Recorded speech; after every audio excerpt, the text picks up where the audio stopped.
Soy el Dr. Jiménez Acosta y el objetivo de este podcast es conversar con expertos en temas relacionados con la ciencia, la investigación y el deporte, para que nos sirvan de inspiración y de fuente de conocimiento.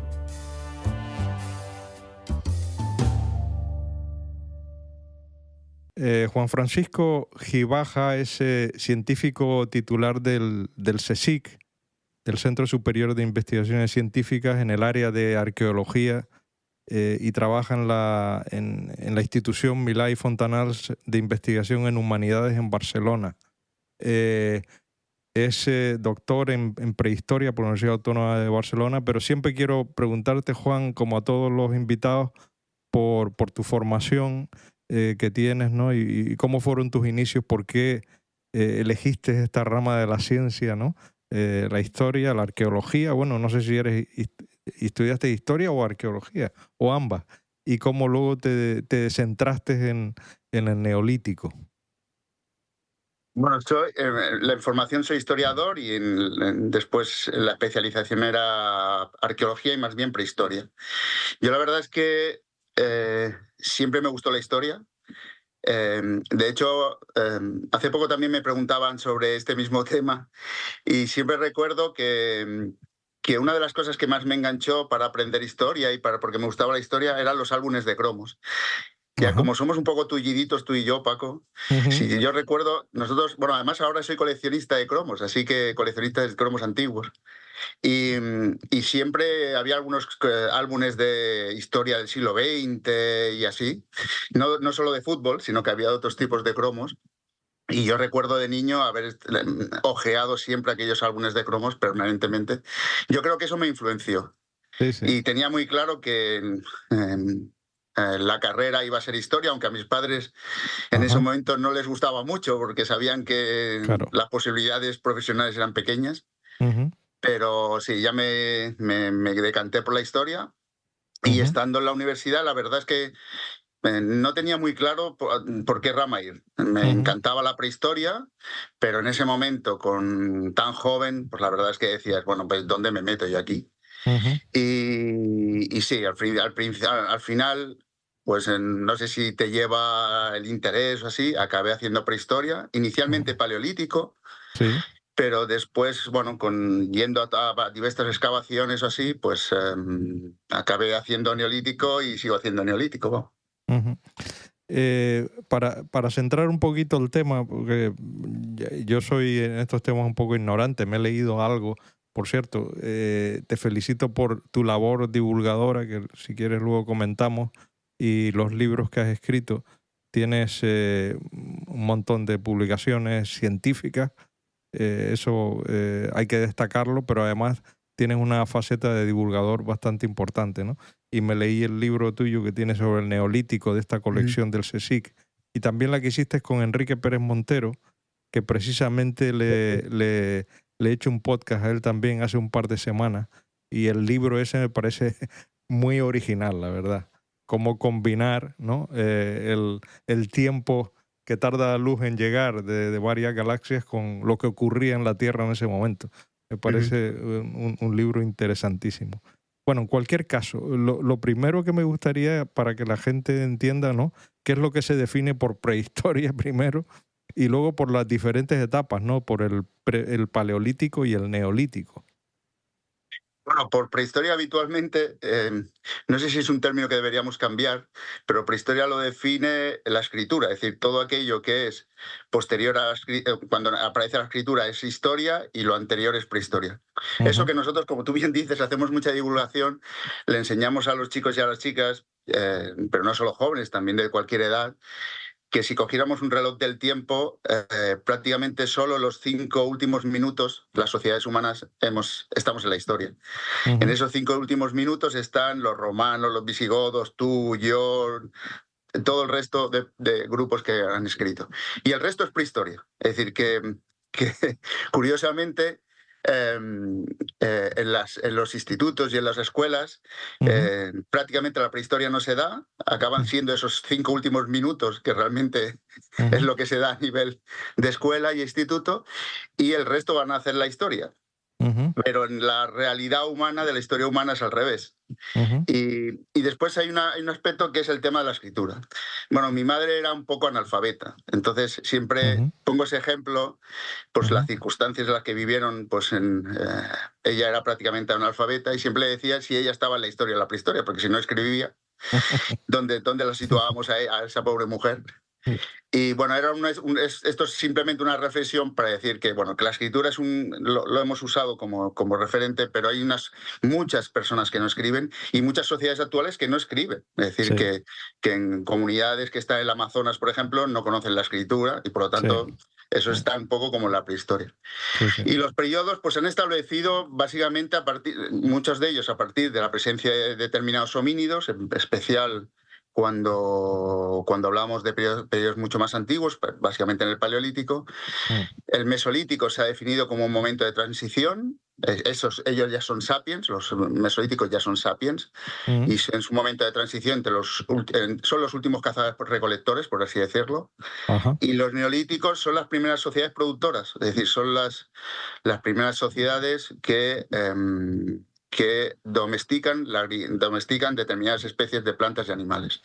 Y eso es un poco lo que ha venido a definir. Después están los periodos de la Edad del Bronce o la Edad del Hierro, que los define precisamente la presencia de estos metales. Sí, y en cuanto a cronología, el neolítico, ¿cuándo se produce más o menos la transición? La verdad es que es un poco complicado porque hay distintos neolíticos en distintas partes del mundo. Yo, evidentemente, me he dedicado al neolítico del Mediterráneo y nuestro neolítico mediterráneo europeo empieza más o menos hace unos 12.000 años antes del presente en Próximo Oriente, lo que ahora sería Israel, Palestina, Siria, Turquía, toda esa zona. Ese es el creciente, lo que les han venido a llamarse creciente fértil.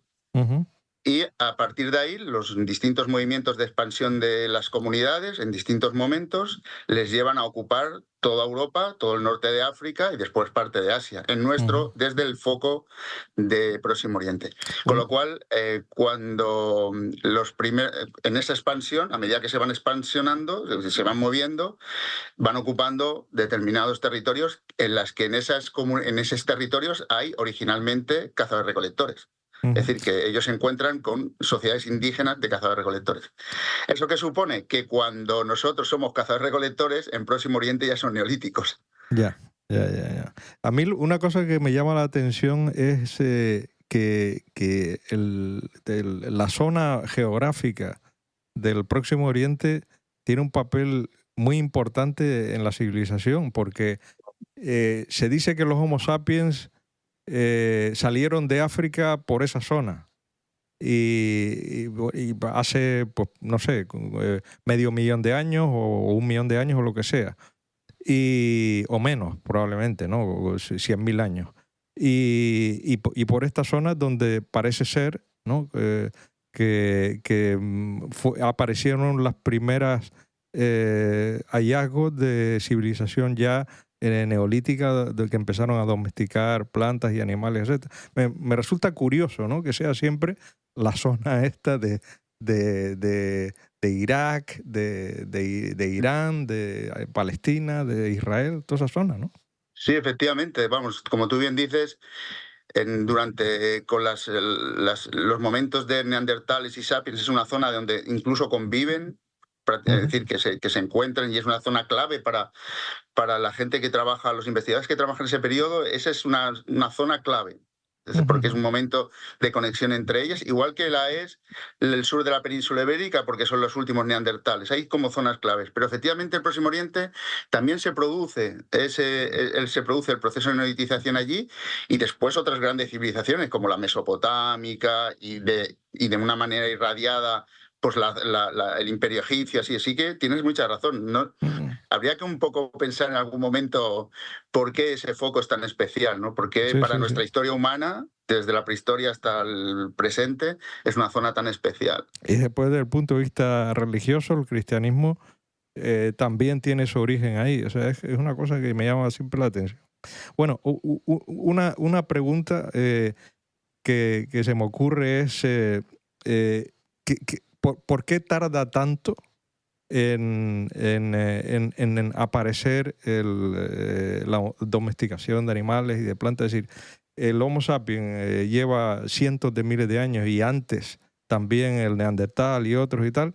Y estamos hablando de 12.000 años, como indicaste, que es nada cronológicamente con respecto a esto, que es cuando se produce esa gran transformación. Lo primero que se me ocurre es, ¿por qué no se descubrió antes? ¿Fue tan complicado? ¿Fue un avance tecnológico tan... ¿Fue algo casual, una casualidad de que alguien se empezó a domesticar plantas? No sé, ¿cómo se plantea Claro, esto es entre que los científicos? tus preguntas son nuestras preguntas muchas veces, ¿no? Es decir, que no, ojalá lo tuviéramos siempre todo tan claro, pero no, tus preguntas son nuestras preguntas.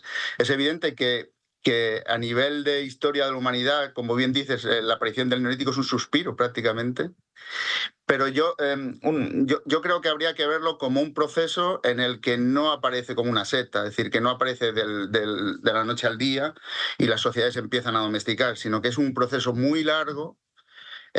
Muy largo quiero decir, no te estoy hablando de miles y miles y miles de años, sino que los últimos cazadores-recolectores de la zona del Próximo Oriente ya empezaron a domesticar algunos animales, empezaron a, por así decirlo, controlar y conocer mucho mejor cómo se comportaban determinadas plantas. Los últimos cazadores-recolectores, por ejemplo, ya domesticaban el perro.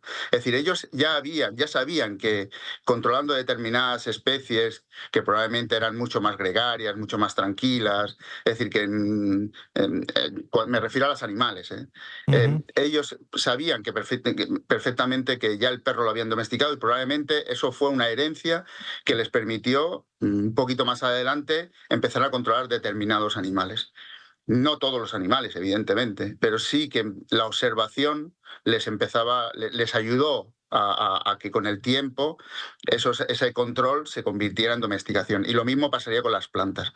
Pero también estoy seguro que en el Paleolítico superior las comunidades humanas sabían dónde iban determinados animales, cómo se comportaban, en qué espacios ocupaban, cómo se comportaban en determinados momentos del año. Otra cosa es que eso les llevara a ese control de esos animales y las plantas hasta modificarlas y domesticarlas. ¿Por qué se produce eso hace unos 12.000 años, más o menos unos 12.000 años? Que es decir, que es cuando nosotros ya podemos constatar en la morfología de los huesos y en la morfología de las plantas que se han domesticado. Pues la verdad es que no hay un consenso, no hay un consenso. Se ha hablado a veces de una presión demográfica que les llevó a la necesidad de producir mucho más y por lo tanto a ese control que ya tenían, llevarlo al extremo de producir mucho más porque había más gente. Se ha hablado de cuestiones de tipo climático, pero tampoco eso se ha resuelto, es decir, que un cambio climático les llevó otra vez a vamos a controlar y a hacer más presión en el medio para domesticarlo. Incluso se ha hablado muchas veces de cuestiones de tipo quizás religiosos. Pero realmente no hay una respuesta. No hay una respuesta para ese proceso y no hay una respuesta ni incluso, incluso para el proceso en toda Europa, porque hay momentos en los cuales esas comunidades cuando se mueven llegan a zonas donde están viviendo los últimos cazadores-recolectores y viven en el mismo espacio durante varios siglos y cada uno tiene su economía. Cada uno tiene su sistema económico, su modo de producción, porque también es muy normal. Es decir, que el que viniera gente con estos nuevos animales y nuevas plantas que ellos domestican, no te tenía por qué hacer al grupo que estaba allí cambiar su modo de vida que ya les funcionaba. Entonces, en algunos sitios como Portugal o el norte de Europa, tenemos constancia de que durante muchos siglos convivieron las dos comunidades. Y esos mismos modelos, que el modelo que pueda funcionar, si quieres, en Próximo Oriente, quizás no funciona, por ejemplo, con el neolítico americano o con el neolítico chino. Es decir, que no tenemos respuestas, yo creo, únicas y para todo el proceso, ni para todos los neolíticos de todas las partes del mundo. ¿Y por qué se impone este nuevo modelo de producción frente al cazador-recolector? Es decir, de acuerdo, se encuentran las dos culturas y ¿por qué prevalece esta? Porque en esto también, nos podemos extender mucho, ¿no? Pero el famoso libro el de Sapiens, ¿no? Que nos dice que el neolítico ha sido lo peor que ha pasado en la humanidad porque ha creado desigualdades, etcétera, etcétera, ¿no? O sea, ¿qué es lo que hizo que prevaleciera el agricultor sobre el cazador recolector, ¿no? Bueno, es eso, lo te decía, que tú tienes preguntas que son las nuestras. Nosotros, es evidente que han tenido éxito, tuvieron éxito, hoy somos neolíticos, prácticamente. Eso es un tema que podemos sacar después, si quieres. Uh-huh. Pero si evidentemente es un sistema económico que tuvo éxito, que no tuvo un éxito de la misma manera en todos los sitios. Es decir, como te decía, hay sitios en los cuales convivieron y los modelos productivos y las formas de vida no cambiaron, fueron vecinos y no se cambiaron el uno al otro, sí que se intercambiaban cosas, sí que había relaciones entre ellos, y otros en los que parece que cuando llegan esas sociedades neolíticas, la población que le llamamos mesolítico, que son los últimos cazadores-recolectores, prácticamente está situada en determinados nichos, están como muy aislados o incluso no hay ni casi gente.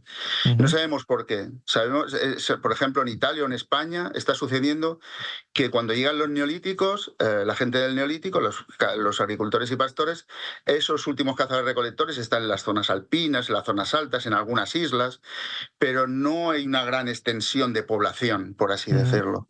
Uh-huh. Uh-huh. ¿Por qué cambian? No lo sabemos. Probablemente los agricultores y pastores, lo que suponía la agricultura y la ganadería era el saber que tú al año siguiente, si todo iba normalmente bien, Claro. ibas a tener el alimento otra vez. Claro.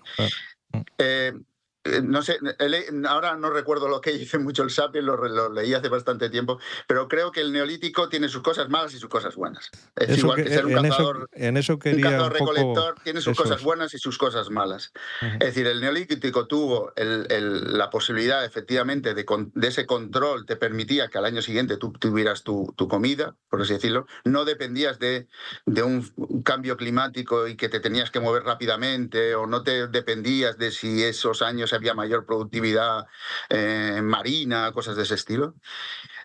Pero a la vez el sedentarismo nos ha provocado también bastantes cosas malas. Es decir, el vivir, porque la agricultura y la ganadería ha provocado el sedentarismo. Es decir, no te puedes, a diferencia de los cazadores-recolectores que constantemente se pueden mover, el que es agricultor y pastor, y lo saben nuestros agricultores y pastores actuales, no te puedes ir y dejar los campos y los animales allí, sino que te tienes que quedar porque tienes que cuidarlos. Claro.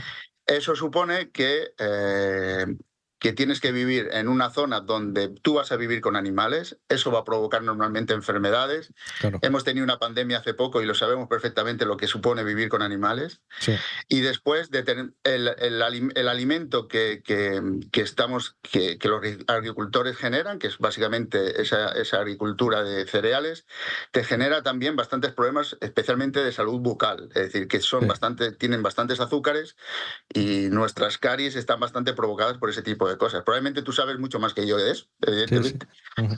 Así que, bueno, tiene sus cosas buenas y sus cosas malas. Ni tan malos eran los agricultores y ganaderos y no sé qué, y era fantástico el modo de vida cazador-recolector, ni al contrario, creo. ¿Y eres de los que piensan que ha creado más desigualdad social este estilo de vida? A ver, si nos fijamos en, como tú decías, ¿no? En todo el paleolítico, el mesolítico, la verdad es que en todo ese gran periodo hay pocos elementos de desigualdad social. Eso es verdad. O pocos elementos que se perciban a nivel arqueológico. Uh-huh. Que también eso es importante. También aquí llamamos desigualdad social. Una cosa es una jerarquía a nivel político, otra cosa es que hay una desigualdad social de un comportamiento, por ejemplo, entre hombres y mujeres. Es decir, que eso también es una cierta desigualdad social. Uh-huh. Pero en todo caso, el neolítico parece ser como el germen de lo que después va a ser bastantes desigualdades sociales siempre se ha hablado por el control que supone la ganadería y la agricultura, supone el control del territorio, la presencia de la propiedad privada, el control de los excedentes, cómo se gestionan esos excedentes. Y ahí probablemente está el germen de lo que parece ser una desigualdad social y económica que llega hasta hoy. Uh-huh. Sobre todo también se ve a medida que pasa el tiempo. Es decir, en los primeros neolíticos esas desigualdades no son tan claras, Ujú. Pero a medida que ese tiempo pasa, cuando el neolítico ya está muy consolidado, cuando llegas a la edad del bronce, no solo se ven esos elementos de desigualdad, sino que se ven elementos de desigualdad en cuestiones, por ejemplo, como la violencia. Es decir, Ujú. durante el Paleolítico superior, el Mesolítico, el Neolítico inicial, no hay muchos elementos de lo que podríamos llamar como signos de violencia. A partir de la consolidación del Neolítico y después durante la Edad del Bronce así, los signos de violencia son mucho más evidentes. Ah, vaya, curioso. O sea, eso lo observan en los restos de huesos que usted... Efectivamente, sobre todo en la parte hay varias cosas, ¿no? Pero una es en los restos en los signos de violencia, por ejemplo, puntas clavadas, cosas así, fracturas en los huesos, que observamos en determinados enterramientos. Y después, cómo tus asentamientos, si son asentamientos que se murallan, es decir, que montas murallas o elementos de protección o no. Durante Ujú. el Neolítico inicial eso no existe. No tienes Ujú. que protegerte, por así decirlo, prácticamente de nadie, con lo cual no haces ni empalizadas, ni muros, ni nada. Ujú. Con el paso del tiempo eso empieza a ser algo muy regular, con lo cual lo que estás protegiendo es tu zona donde vives, tus territorios, y Claro. efectivamente los signos de violencia, hay zonas, por ejemplo, te diría que es una zona muy interesante para estudiar, ya con un neolítico ya algo ya más avanzado, que es la zona de Centro Europa, de Alsacia, Lorena, toda esta zona, con yacimientos, con signos de violencia que llegan a ser bastante brutales, es decir, con fracturas de huesos, por ejemplo, de fémures en vida, con puntas clavadas por todos lados, es Ya. decir, con signos de violencia un poco extremos. Y eso era un poco para proteger el territorio, ¿crees que...? Claro, si hay violencia es que tú tienes conflictos con otros grupos, eso es Mm. evidente, y Mm. esos conflictos nacen probablemente yo pienso, probablemente del control del territorio, control de la producción, control un poco de tu propiedad privada. Claro, Si no claro, necesitas eso, no tienes por qué defenderte de nada. claro. Eh, Volviendo a la domesticación de las plantas, para que la gente entienda, o sea, ¿qué plantas de qué plantas estamos hablando cuando hablamos de la importancia que tuvo la domesticación de determinadas plantas y cómo se domestica una planta? Porque eso es una cosa que también debe ser explicada, ¿no? Bueno, como un poco las plantas domestican un poco como los animales. La idea es que cuando tú tienes el cereal silvestre, el trigo, la cebada, básicamente, se seleccionan aquellas especies que tú estás viendo que tienen, por ejemplo, más granos. Entonces, Ujú. son silvestres, pero estás seleccionando aquellas plantas que tú ves que la espiga tiene más granos o que sabes que tiene más durabilidad. Es decir, que por lo que sea, esa espiga no se cae de cualquier manera, no se rompe de cualquier manera. Entonces, probablemente hay una selección como con los animales, una selección de un control visual, año a año, de transmisión de conocimiento, sobre todo de generación en generación. Eso no es Ujú. alguien que se le ocurre un día, Claro. sino que su papá y su mamá le está diciendo, oye, mira, si coges esta planta que, mira, ¿has visto cómo crece más o tiene más, dura más o tiene más granos? Pues esa es la que vamos a seleccionar para plantar. Ujú. Y, Ujú. no, y evidentemente la morfología del grano del silvestre al doméstico no pasa de un día para otro. Es decir, no planto el silvestre y se hace doméstico, sino es durante muchas generaciones cuando se Ujú. produce. Mm. Y los tipos de plantas de los que estamos hablando, bueno, tipos de plantas y animales. Los neolíticos, yo te decía que somos muy neolíticos porque eh, los neolíticos de Próximo Oriente y los que van a ser de toda Europa, los animales son los que domestican son la cabra, la oveja, el cerdo y la vaca. Y las plantas son el trigo, la cebada, y entre leguminosas el guisante, el haba y hay alguna otra más, ahora no recuerdo. Bueno, si te fijas, si Ujú. quitáramos todos los Sí, productos llegados de claro. América y todos los asiáticos, es nuestra dieta mediterránea. Hace 10.000 Efectivamente, sí, años que sí, sí. tenemos nuestra dieta mediterránea. Sí, sí, correcto, sí, sí. Era la dieta sana y que por los científicos también en nutrición aconsejan, ¿no? Mm. Efectivamente. Es que a veces a la gente también como te decía, ¿no? A la gente le parece que la prehistoria está tan lejos que eso no tiene nada que ver con nosotros. Y en cambio, cuando les hablas de estas cosas, te das cuenta que están tan cerca de nosotros que, Claro, como siempre, somos neolíticos con teléfonos móviles, pero prácticamente somos neolíticos con teléfonos móviles. sí, sí. Después también hablabas mucho en el libro de la cerámica, que en el Neolítico tuvo una importancia eh, fundamental. Y quería que nos explicaras primero qué es la cerámica, pues muchos no lo sabemos todavía bien, y por qué, o sea, cómo surgió el descubrimiento de la cerámica, si se sabe cómo surgió ese conocimiento y qué transformación, por qué es tan importante la cerámica en la evolución de este periodo, ¿no? En la evolución humana, ¿no? Bueno, haciendo como una reflexión de principio a fin, la cerámica nada más al final es barro que tú unes con agua y que cueces. Básicamente es eso. Es arcilla que tú seleccionas básicamente por sus peculiaridades, le pones agua y la cueces. Y al cocerla, ¿qué Y particularidades tiene? al cocerla lo que conseguimos es endurecerla. Vale. Endurecemos la arcilla, por así decirlo. Mm. Los primeros restos de cerámicas, curiosamente, los tenemos documentados en el Paleolítico, sobre todo de la zona de Rusia y así. Pero lo que ha definido, uno de los elementos que ha definido al Neolítico ha sido la cerámica. No del primer Neolítico, precisamente en el Próximo Oriente, los 3 primeros periodos del Neolítico en el Próximo Oriente se llaman precerámicos. Se llaman precerámico A, B y C. ¿Por qué? Porque aunque tienen la agricultura y la ganadería, no hacen cerámica. La cerámica, lo que suponemos que genera es un elemento que te permite cocinar, que te permite almacenar, que te permite hacer 1000 cosas. Pero un cazador-recolector no puede estar llevándose todo el día las cerámicas. O las abandona porque tiene tanto peso, es decir, Claro. es tan pesada que un cazador-recolector no podría estar llevando sus cerámicas. De hecho, los cazadores-recolectores utilizan recipientes menos pesados, como serían de cestería o que serían de madera.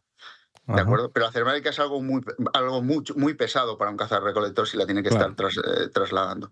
Y es muy importante para el Neolítico, especialmente para el Neolítico europeo, porque es decir, tú llegas a un yacimiento europeo y encuentras cerámica y ya sabes que como mínimo Neolítico es. A no ser que esté revuelto y cosas así. Pero si un yacimiento normal, sin que le haya pasado nada especial, la aparición de la cerámica es un elemento cronológico ya de por sí. O sea, que ya Porque los últimos cazadores-recolectores no hacen cerámica en la parte europea, en la parte mediterránea. Entonces, además, lo que ha tenido la cerámica, primero es que se conserva muy bien, es decir, que hay algunos materiales que en arqueología se conservan bien o perfectamente, como serían los huesos, la cerámica, la piedra.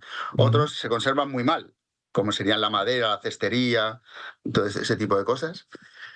Y la cerámica además ha tenido no solo la característica de ser un elemento cronológico, sino un elemento de filiación, si quieres, cultural, se debería decir. Es decir, en base a cómo tú haces la cerámica, su forma, cómo la elaboras, cómo la decoras, ha permitido ver o ha permitido a los arqueólogos definir como culturas. Y a partir de ahí, qué relaciones o por dónde iba esa cerámica o esas comunidades que llevaban la misma cerámica. Por lo tanto, ha sido un elemento de cronología y cronocultural, que se le suele llamar. Y por eso es tan importante para la cerámica. ¿Y la función es de almacenaje de alimento o también tiene una función de ornamentación? Puede haber de todo. Tienes de almacenaje tanto de alimento como de líquidos, para cocinar, para un plato para comer, pero también puede haber elementos ornamentales. Puede haber cerámicas que tienen, o elementos que están hechos de la misma manera, que tienen toda una simbología religiosa, simbólica, que a nosotros se nos pierde, evidentemente, porque como no tenemos escritura se nos pierde. Pero, por ejemplo, ahora me viene a la cabeza que, por ejemplo, en Macedonia del Norte hay unas cerámicas preciosas que es lo que son como, evidentemente tienen toda una simbología, porque lo que son casas con una cabeza encima de la cabeza, una cabeza humana. Es decir, eso, y parece ser que es como una cosa para quemar cosas, es decir, que dentro dejan cenizas o sí, es como una cosa de cremación o así. Evidentemente eso tiene todo un aspecto simbólico, religioso, no sé qué, que a nosotros se nos pierde, pero que es paralelo a una cerámica de uso doméstico, por así decirlo. El neolítico también, el sedentarismo trajo como consecuencia también el hogar, la casa, ¿no? La creación de un hábitat, ¿no? De un habitáculo, ¿no?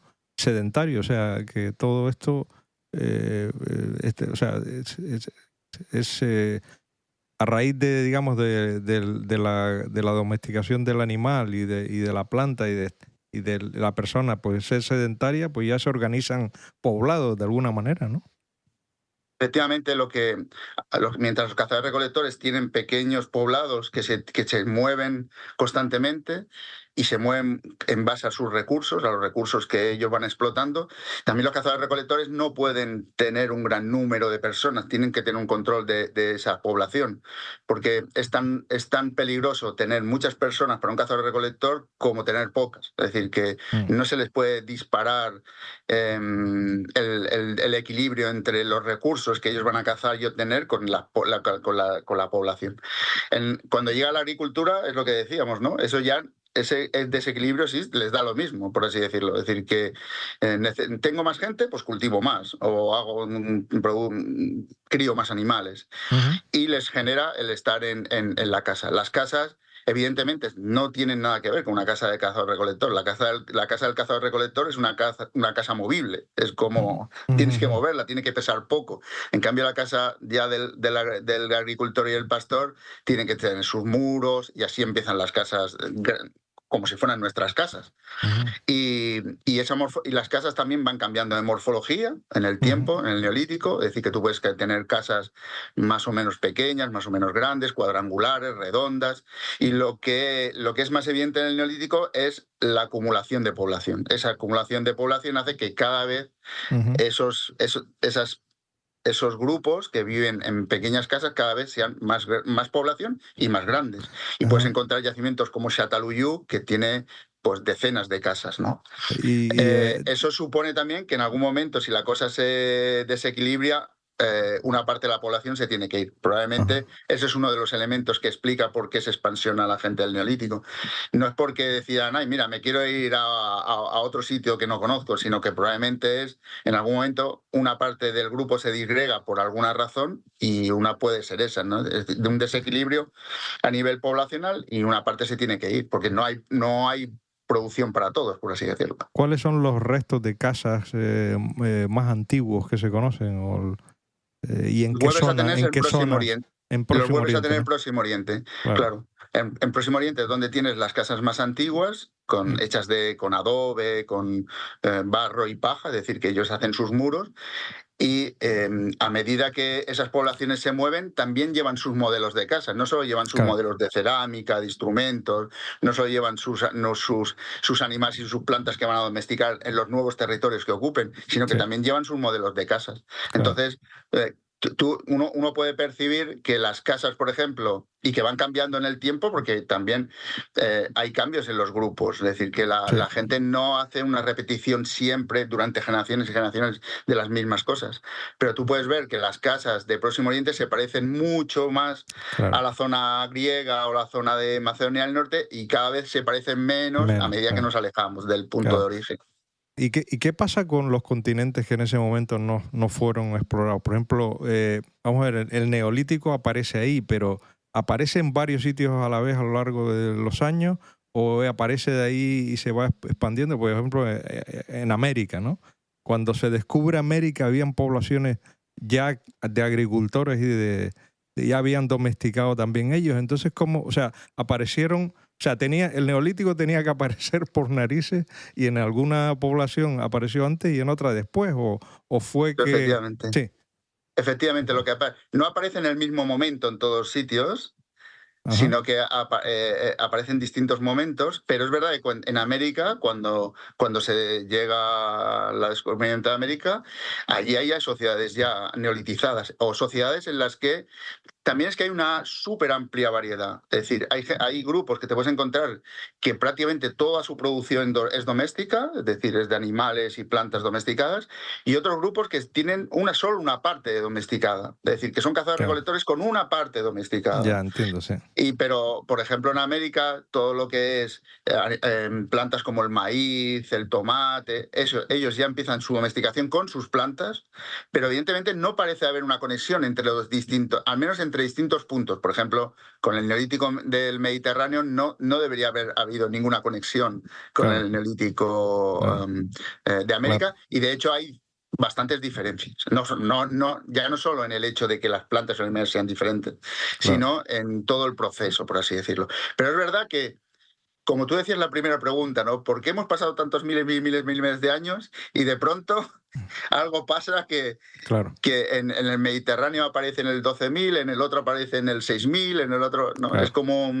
Por eso se claro. ha venido a llamar revolución neolítica, ¿no? No es tanto la revolución en el hecho de que en el tiempo, que también, sí, claro, si mirásemos la historia humana, como tú bien decías, ¿no? Decir el 12.000 es un suspiro, por lo tanto sería casi una revolución a nivel de tiempo, Ujú. pero es también una revolución en todo lo que supone para nosotros, efectivamente, todo lo que supone para la historia humana, el neolítico. Y también me imagino que en Asia también será diferente, ¿no? Cuando los descubrimientos arqueológicos ahí en el Neolítico tendrán su peculiaridad que igual no encuentran en Europa, ¿no?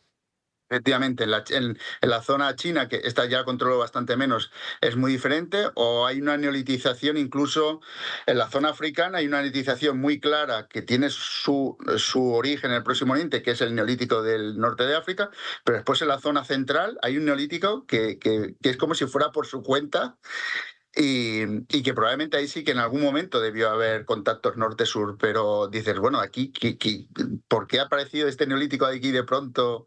Ujú, Entonces, ujú. bueno, son debates constantes, ¿no? Para Claro, nosotros claro, claro, claro. sobre este tema. Antes comentaste lo de que lo de que hoy somos neolíticos, ¿no? Me gustaría profundizar y hacer una reflexión sobre esto, o sea, en qué aspecto hoy todavía somos neolíticos y si existen todavía sociedades neolíticas puras, digamos, o sea, em, Bueno, yo siempre digo que somos neolíticos porque nuestra alimentación es neolítica, porque nuestro modo de vivir es neolítico, porque vivimos en casas que sí, ahora tienen muchos más pisos, pero probablemente es mucho más parecida a una casa neolítica. E incluso te diría hasta que todo lo relacionado con el mundo funerario es casi neolítico. En los cazadores recolectores, aunque los últimos cazadores recolectores hacen sus tumbas y hacen una fosa para meter a un individuo, les ponen algún ajuar o así, es en el Neolítico cuando se produce la explosión de los enterramientos, cuando, como vivimos en una zona, lo que tenemos es nuestra zona de casa y nuestro cementerio. Eso no es una cosa ya muy especial, ¿no? Es decir, que tú tienes tu zona donde vives y tu zona donde mueres, o incluso en el Neolítico Próximo Oriente hay una relación tan estrecha con la muerte que algunos de los individuos que mueren viven debajo de tus casas, se entierran en las casas. Por eso yo creo que somos enormemente neolíticos. Y cuando me hablas de si somos a veces una sociedad neolítica, mira, yo trabajo en un yacimiento que se llama La Marmota en Italia, que es un yacimiento muy especial, porque a diferencia de los yacimientos de seco, es decir, este es un yacimiento que se documentó debajo de un lago, en el agua. Y eso nos ha permitido conservar piraguas, secos, una cosa excepcional. ujú, Yo siempre cuando explico la marmota, les digo a la gente que si yo les cogiera y les llevara a la meseta española o al Apenino italiano y los llevara a un pueblo, si a esos y en ese pueblo le quitara el metal y el vidrio, prácticamente son sociedades neolíticas. ujú, ujú. Hasta hace poco, nuestros abuelos y abuelas que vivían en Castilla, si les Sí, quitas el metal y el vidrio, de, vivían de la domesticación de de- animal y vegetal, sí, y después, evidentemente, como los neolíticos, cazaban y recolectaban. sí, Yo, sí, yo, sí. yo siempre explico también un poco que mi padre era un obrero recolector. Es decir, que mi padre cuando trabajaba en una fábrica, pero los fines de semana recolectaba porque le encantaba ir a buscar espárragos, caracoles, setas. Y nuestros abuelos han hecho eso. Es decir, podían tener sus animales y sus plantas, pero también iban a recolectar y si veían un conejo se lo comían. Sí, sí. Por lo tanto, no estamos tan... Es verdad que las sociedades urbanas parece que estemos más lejos, pero una sociedad rural prácticamente es una sociedad neolítica. Sí, sí, sí. Comentaste antes de los enterramientos, ¿tiene el enterramiento, hay algún simbolismo ya religioso o por qué empieza la gente a enterrar a los familiares o al prójimo? ¿Cómo? Claro, eso es otra. Tampoco, el problema de no tener escritura es que no tenemos sus pensamientos, ¿no? Ujú, Pero evidentemente el hecho solo de enterrar no solo supone que tú no puedes tener una persona muerta ahí que es un foco de infección, como no puedes tener un animal que es un foco de infección.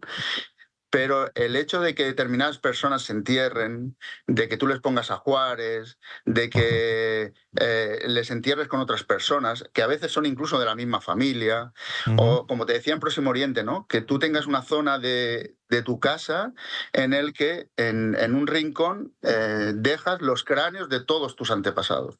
Bueno, ahí hay algo de, vinculado a la simbología, no sé si al más allá, o al pensamiento del más allá, a lo religioso, que probablemente también se daban los cazadores-recolectores y no lo veíamos tan claro, pero en las sociedades neolíticas sí que lo percibimos de mucho más claro, ¿no? Y ujú, después, además, en Próximo Oriente también encuentras como grandes recintos vinculados quizás a lo religioso, como que parecen ser como zonas donde, bueno, hay lugares donde se reúnen determinados grupos ajá, y que hay estructuras decoradas, que tienen todo un simbolismo que a nosotros se nos pierde, y que esos yacimientos inicialmente son cazadores-recolectores, pero están en el proceso de domesticar, de ser neolíticos, por así decirlo. Por lo tanto, es en ese momento de transición de los mesolíticos al neolítico, especialmente aproximadamente, donde se empieza a gestar todo eso. Por eso ujú, para nosotros es tan importante. Durante mucho tiempo la investigación se había centrado, o me dedico al mesolítico, a los últimos cazadores-recolectores, o me dedico a los primeros agricultores y pastores. Y la verdad es que yo creo que es que no podemos olvidar a los dos, porque son los dos los protagonistas de esa historia. ujú, Y para entender un poco todo, tenemos que estudiar a los dos. ujú. En España, ¿cómo están los yacimientos del Neolítico en comparación con el resto de Europa y de Próximo Oriente? Quiero decir, aquí llegaron los últimos desde la zona mediterránea hasta acá, o cómo. Efectivamente, la expansión va de Próximo Oriente hacia de este a oeste. Los últimos los encuentras en la zona portuguesa para la zona mediterránea. Pero Ajá, no son los últimos neolíticos europeos, porque, por ejemplo, llegan mucho más tarde, por ejemplo, al norte de Europa. Dinamarca, Suecia llegan mucho más tarde, o a la zona inglesa llegan mucho más tarde. ujú, Pero bueno, los puedes reseguir. Nosotros, que ya sabes que usamos las dataciones por radiocarbono, las dataciones absolutas, por carbono 14, es un poco relativamente fácil de seguir por qué camino iban cuando tú fechas los yacimientos. Si buscas el más antiguo de esos yacimientos, vas viendo cómo el más antiguo está en Próximo Oriente, después el siguiente está en Grecia, después el siguiente está en sur de Italia, después el siguiente está en... Entonces te los puedes un poco reseguir, puedes reseguirles un poquito el camino poco a poco. ujú, Pero sí, efectivamente, en España tenemos, bueno, en la península ibérica tenemos los últimos yacimientos, igual que en el norte de África, en la zona marroquí, ujú, y comparación con otros yacimientos, verdaderamente la zona mediterránea es una zona muy rica a nivel de neolítico, es una zona muy, muy, muy interesante, sí. y tenemos yacimientos excepcionales. Aquí en España. En España también, sí, tenemos yacimientos. Igual que la Marmota este de Italia, que es un yacimiento bajo el agua, tenemos aquí la Draga, que está en Cataluña, y es un yacimiento muy espectacular porque también se conserva la madera y los restos vegetales, porque hay tres factores que te permiten que en arqueología que se conserven los restos vegetales o las pieles, por ejemplo, pues si no se destruyen Sí, rápidamente. sí, Los tres factores son que haga mucho frío. sí, Imagínate que como si congelaras, como cuando claro, congelas en tu congelador, que sí. haga muchísimo, muchísimo calor, pues como ejemplo las ataúdes egipcios o las momias egipcias, o que esté bajo el agua, o que haya Ajá, mucha humedad. Entonces ajá, esos tres factores te permiten encontrar algunos yacimientos que el porcentaje es bajísimo. Es decir, que es el 0,000 no sé cuánto por ciento, pero cuando puedes trabajar con yacimientos de ese estilo, la verdad es que te abren una visión al pasado que no la tenías con los yacimientos de seco terrestres, que normalmente lo que encuentras son huesos, piedras, cerámicas. Pero yo ujú, también hablo muchas veces que no hay yacimientos buenos, buenos y malos, malos, sino ujú, que todos los yacimientos pueden ser interesantes y te pueden dar muchísima información. Cada ujú, uno en sus posibilidades, evidentemente. ujú. Juan, te iba a preguntar ya temas un poquito más de reflexiones personales y temas ya un poco más personales. Lo primero, como a todo investigador, siempre le pregunto cuáles han sido sus momentos eureka, ¿no? Los momentos eureka son aquellos momentos que se definen como los cuales hiciste un descubrimiento, estabas haciendo una exploración de campo en arqueología o lo que sea, y de repente descubriste algo y te entró una emoción, o eso, o cualquier otra cosa, ¿no? Pero todo científico pues tiene en el recuerdo esos momentos eureka en los cuales te sube la adrenalina y te entran unas taquicardias tremendas, ¿no? Entonces, ¿cuáles han sido los momentos eureka tuyos? Bueno, yo te diría dos.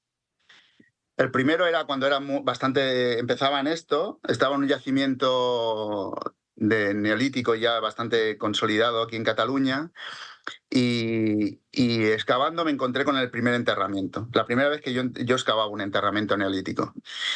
La verdad es que excavar un enterramiento neolítico es un poco ponerte enfrente a esa persona, aunque sea una calavera, por así decirlo. Era el momento de Pero decir, enseguida te diste cuenta de que sí, enseguida era, sí, sí, porque era dio la casualidad humano que y... encontré la calota craneal, la Ah, parte ok. del cráneo. Ajá. Y entonces en ese momento, cuando empiezas a excavar, dices, ostras, esto un poco se te pone la piel un poco de gallina, ¿no? Porque Claro, hasta ahora, hasta ese momento yo había encontrado sus piedras, sus cerámicas, pero en ese momento estaba él, por así claro, decirlo. claro, Entonces, claro. ese yacimiento fue casi la clave para yo a empezar mi tesis, bueno, a hacer mi tesis doctoral. Una parte de mi tesis doctoral fue de ese yacimiento, y buena parte de mi tesis doctoral fue sobre enterramientos neolíticos.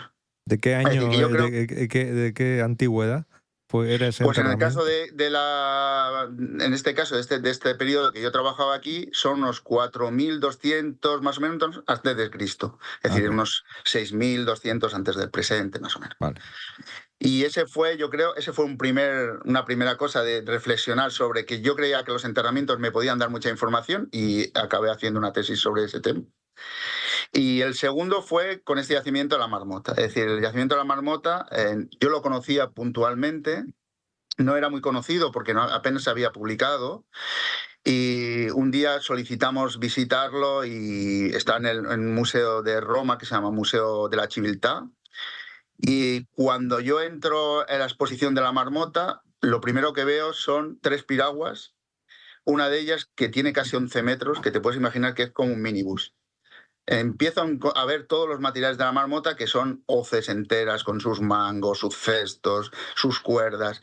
Y ahí me doy cuenta que la imagen que yo había tenido del Neolítico tenía que cambiar. Es decir, yo nunca me había imaginado, sabía que evidentemente había evidencias de que esta gente navegaba, pero que navegaba con ese tipo de embarcaciones tan grandes, no. Y Ajá. ahí a mí la Marmota me hizo cambiar y decir, bueno, esto hay que dar un vuelco.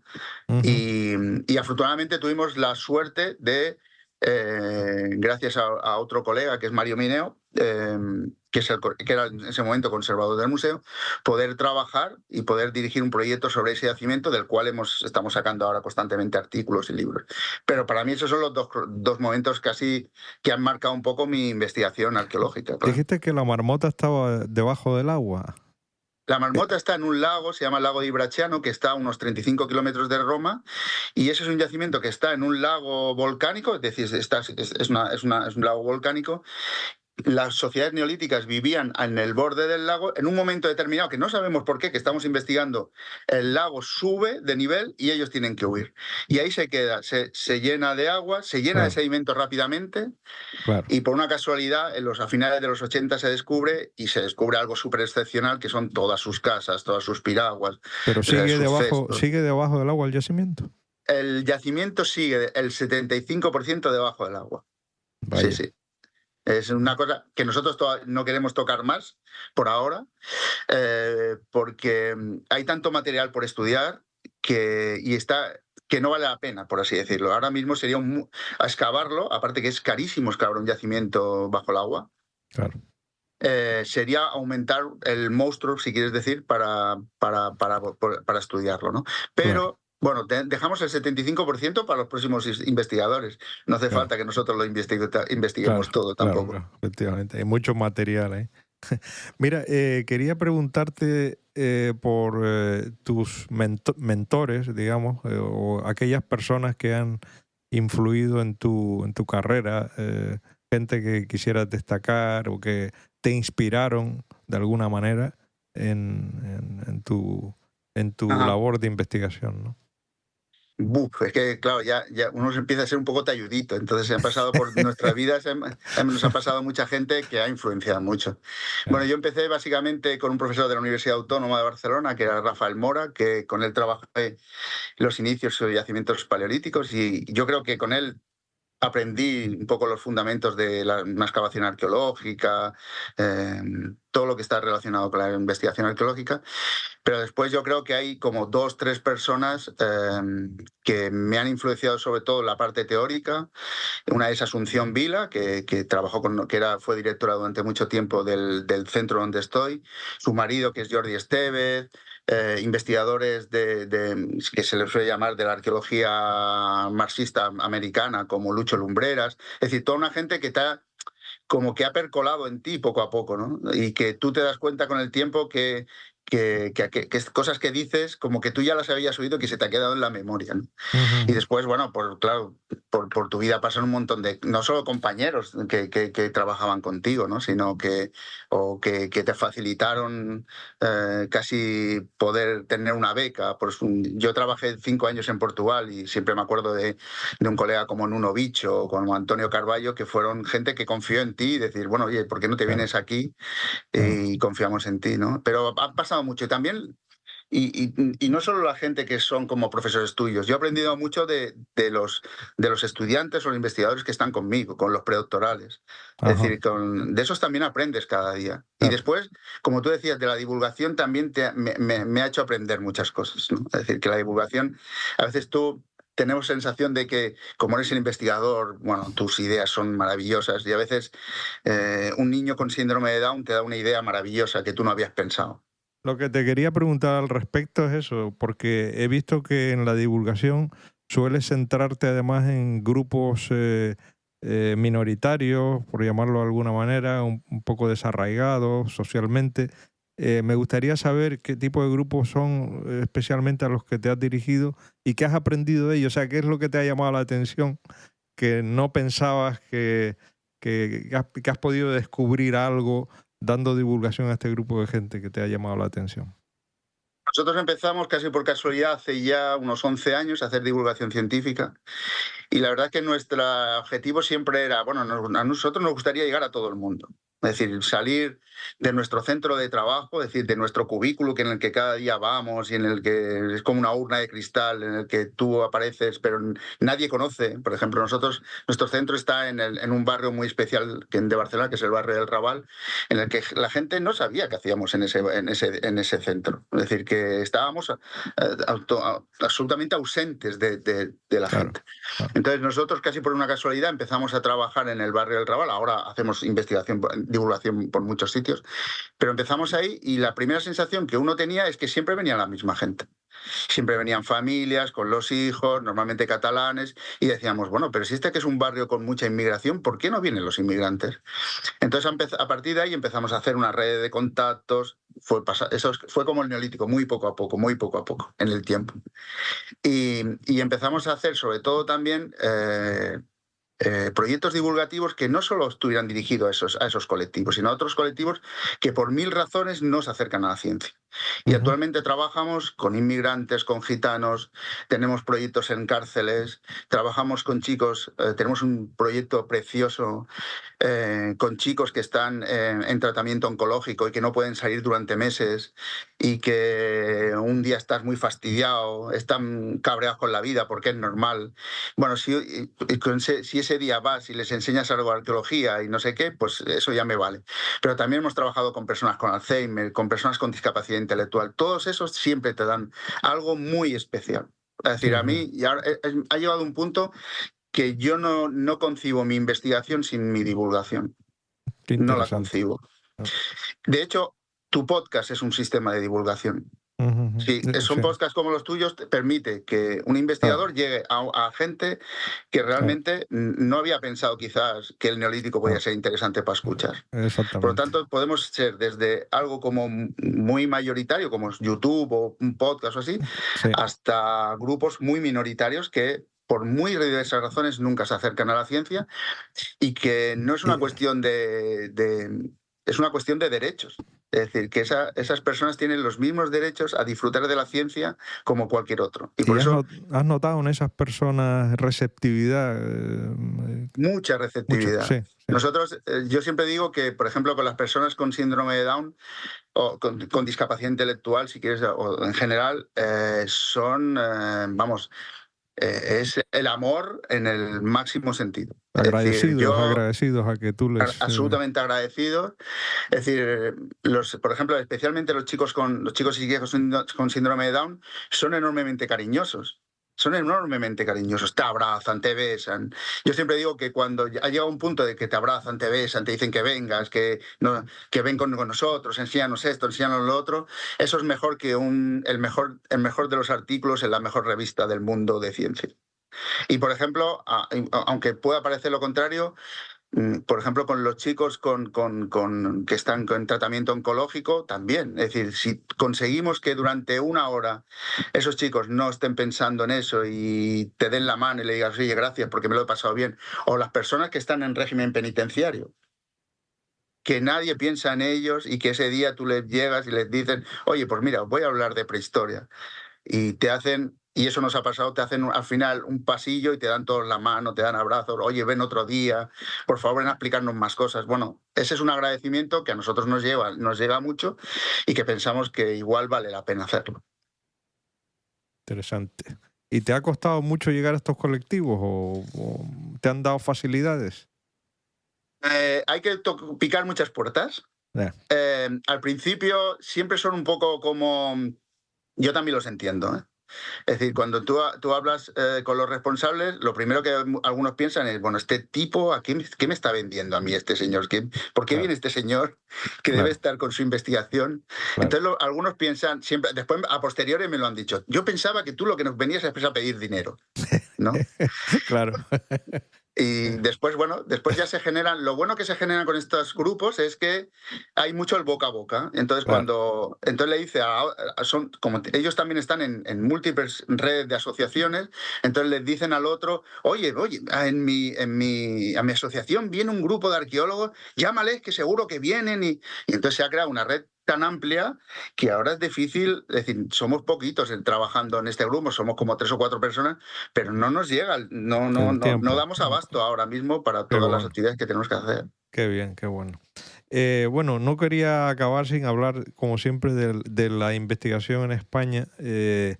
En tu área en concreto me gustaría saber las dificultades que tiene, ¿no?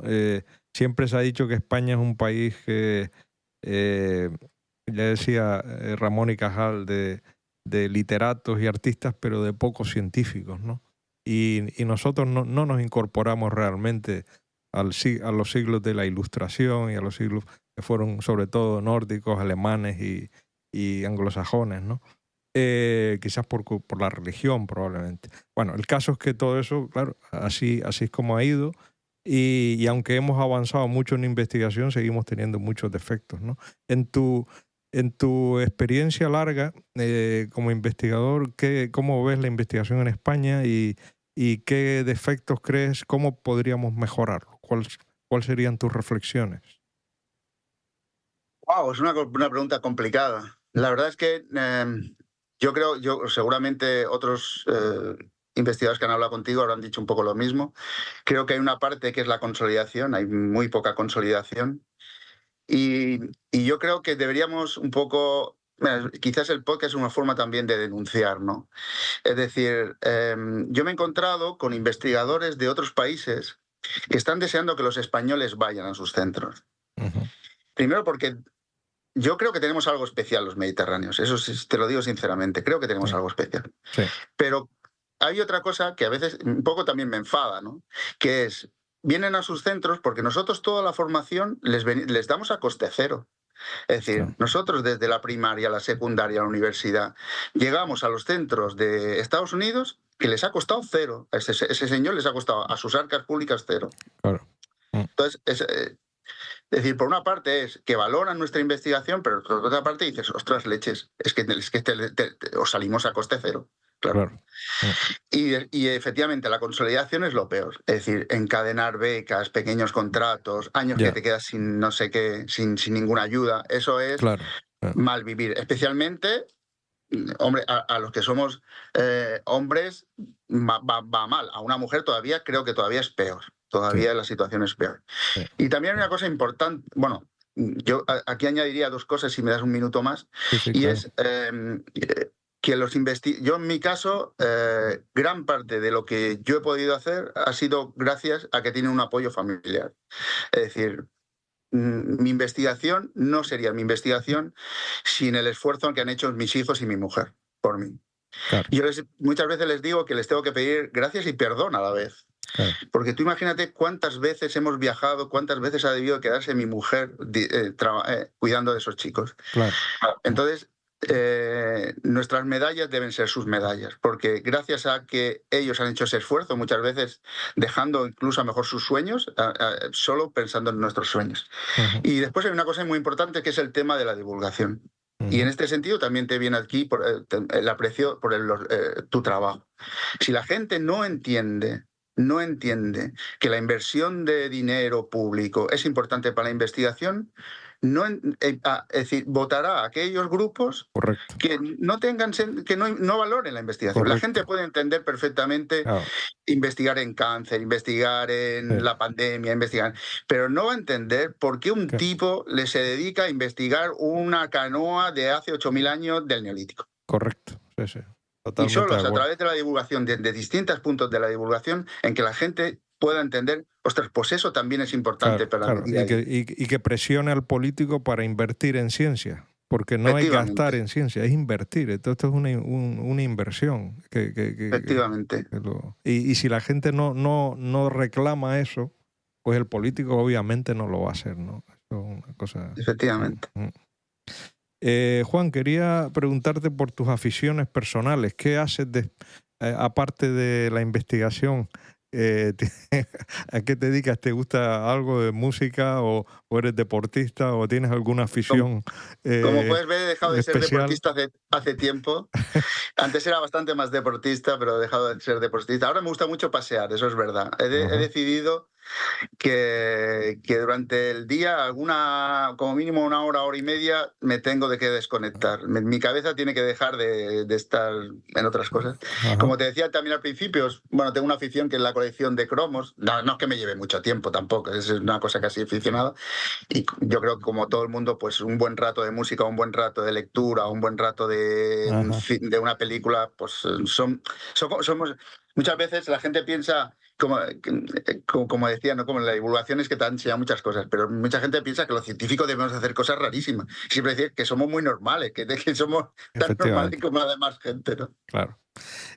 Tú que has viajado tanto y conoces sitios que la mayoría de la gente no conocemos por tu propia profesión, que vas a yacimientos específicos y tal, de todos los países que conoces, recomiéndanos a la gente que nos escucha uno o varios países que no nos deberíamos de perder.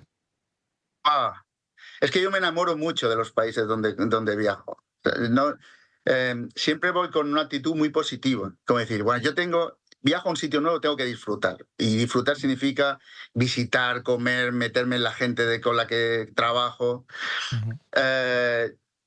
No sé, cualquier país del Mediterráneo, desde Italia, Grecia, de los que he trabajado muchos, son impresionantes. Y después, por una cosa casi sentimental, porque tengo un hijo biológico y un niño adoptado de China, pues China la conozco de 2 veces y me parece un sitio espectacular. Vamos, es un país que es muy espectacular. Pero es que a mí muchas veces me dicen trabajar en otros sitios fuera del Mediterráneo y me costaría, porque es que el Mediterráneo me encanta. Vamos, cualquier país del Mediterráneo, de la costa norte a la costa sur, a mí yo estoy muy enamorado del Mediterráneo. Y no quiero decir con eso que otros países del norte de Europa o de América, tampoco conozco América, ¿eh? Eso no la conozco. Pero sí, cualquier parte del Mediterráneo me encanta.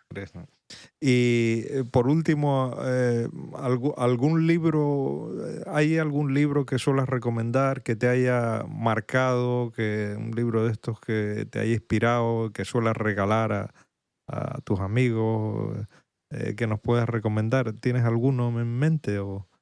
La verdad es que leo menos de lo que debería. de literatura y esto, le debería. Bueno, en la pandemia me aficioné mucho al Posteguillo, que es este señor que hace Sí, sí, novelas del las mundo novelas, romano. correcto, sí. Y la verdad es que son a la vez tan sencillas, pero a la vez tan animadas, Amenas, sí, sí. que ese me aficioné mucho. Y también soy bastante aficionado a los cómics. Ah, sí. Y hace poco leí un cómic de un autor que creo que se llama Paco Roca o algo así, que tenía un cómic, además lo compré porque como habíamos trabajado con personas con Alzheimer, Sí. y porque era un cómic dedicado a personas con Alzheimer. Ajá. Y me Pero, pareció una preciosidad. pero Me son parece que a veces revistas de cómic o libros de cómic. son Libros. cómics, sí, Cómics, sí, son como sí, monográficos de cómic. sí, sí. Y a veces nosotros que también usamos los cómics para la divulgación, me parece que es como una herramienta muy interesante para divulgar aquello que hacemos también. Muy bien, pues Juan, ha sido un placer hablar contigo y espero que a la gente le haya interesado y se interesen más por este tema del neolítico. Que bueno, pues a mí por lo menos me he informado bastante estos libros que he leído tuyos y me parecen unos temas súper interesantes. Y te felicito por tu labor de investigación. Deseo que sigas cosechando éxitos y te felicito también, por supuesto, por tu labor de divulgación, que siga para adelante con fuerza, porque eso es importante para la sociedad española. Bueno, igualmente, te lo transmito los mismos deseos para ti. Ya te he dicho que todo el trabajo que podáis hacer a nivel de podcast, de YouTube, yo creo que eso llega a miles y miles de personas. Y eso lo necesitamos. Lo necesitamos imperiosamente los investigadores. Uh-huh. Muchas gracias, Juan. Muchas gracias a ti. Como conclusiones de este episodio, yo destacaría lo siguiente. En primer lugar, situarnos cronológicamente con los distintos periodos. El periodo neolítico aparece aproximadamente hace unos 12.000 años. Anteriormente estaba el periodo mesolítico y antes que él el paleolítico. El paleolítico ya tiene la presencia de homínidos y en el mesolítico es el momento de transición con el Homo sapiens y los últimos cazadores recolectores antes del neolítico. También recordarles que todo lo que viene antes de la escritura, todo lo que pasa antes de la escritura a nivel histórico es la prehistoria. En segundo lugar, el neolítico ha supuesto una revolución en la sociedad y en la historia de la humanidad. Y hoy estamos realmente viviendo en muchos aspectos las consecuencias de la revolución neolítica que tuvo lugar hace 10, 12.000 años. El neolítico trajo la domesticación de los animales, fundamentalmente el cerdo, la oveja, la cabra, la vaca, y la domesticación de las plantas, el trigo, la cebada, el guisante, habas, y va transformándose completamente el modelo de vida humana que era hasta ese entonces de cazadores-recolectores, nómadas, y ahora en el neolítico comienza la transición hacia una sociedad de agricultores y pastores con una vida mucho más sedentaria y aparecen las casas y aparecen las poblaciones. En tercer lugar, el neolítico no ha traído solo cosas buenas, también ha traído cosas malas. Por ejemplo, el sedentarismo, que afecta indudablemente también a la salud, el convivir con animales trae consigo la aparición de enfermedades zoonosis, que se llaman, transmisión de enfermedades de animales a humanos. También hay un deterioro en la higiene y en la salud bucal por la dieta rica en carbohidratos. Y también ha traído el neolítico una mayor desigualdad social. Y también comentaba Juan Francisco que se ven en determinados yacimientos neolíticos muchos más signos de violencia. Por último, destacar la aparición de la cerámica. La cerámica, que es arcilla o barro mezclado con agua y que se cuece y se endurece, es muy importante. La aparición coincide con el neolítico porque la cerámica permite almacenar víveres, permite cocinar y es un elemento importante en los yacimientos arqueológicos porque cuando se encuentra esta cerámica ya indica al investigador de que está en una época cronológica determinada. Y nada más, este ha sido el episodio. Espero de nuevo estar con todos ustedes dentro de un par de semanas en el podcast Aprendiendo del Experto.